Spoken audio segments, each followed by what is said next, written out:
Hey y'all, I'm going to take 5 minutes to talk about evaluating models for launch. I'm Megan Ruthven, I'm a software engineer at Google. I've developed on-device multimodal models that's launched in Pixel 3 and 4.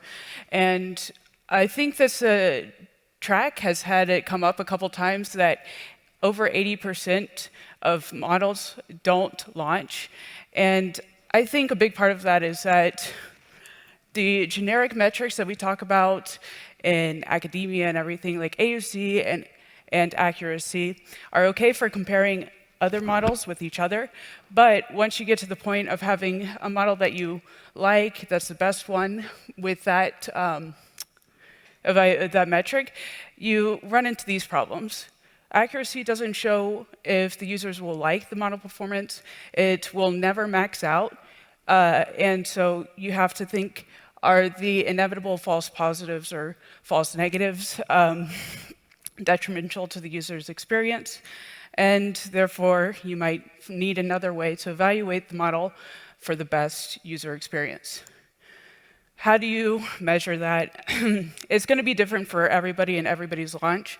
And so what I would suggest is to create a prototype with fake data and either do a UX study or even an alpha test with your prototype to make sure that it works as expected. Some things that might come out from this prototyping method is some falses might be more harmful to the user experience than others. The latency that the users expect needs to be shorter, or maybe it can be longer. And the inputs or the outputs of the model might need to be reworked for a better user experience. To demonstrate these, I'm going to talk about a toy model where we're all in a company and we need to make a model that will pick out a fruit that the user wants out of a bushel of mixed fruits. So we think that a user will tell us they want an orange, and then you might have this kind of false, where the model gives a clementine, and then another kind of false where a model gives a pear, where the user wants an orange. The user might sympathize with the model not picking on an orange if they get a clementine, but they probably won't if you give it a pear, give the user a pear. And that gives you an insight that some falses are worse than others, and you need to account for that in your evaluation. Also, you might see that the model takes too long, or the users just won't wait that long to get a inference or get a result from the model. So although the model may have a really nice evaluation, maybe you can use that as a optimal or theoretical max, but you really can't work with these kinds of models anymore. On the flip side, if you see that the users actually can handle a higher latency, then that gives you room to make a better model. And then going back to the example, it might turn out in your experiment that users really don't care if they have an orange or a clementine or a tangerine or a Granny Smith or Big Red, whatever, as long as it's the type of fruit that they want, so a citrus or an apple.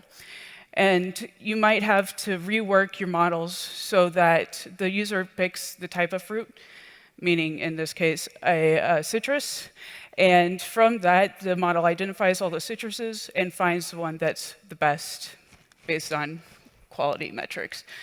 So the user brings a citrus, the model chooses a clementine, and the user is happy, even though the model has the same quality overall.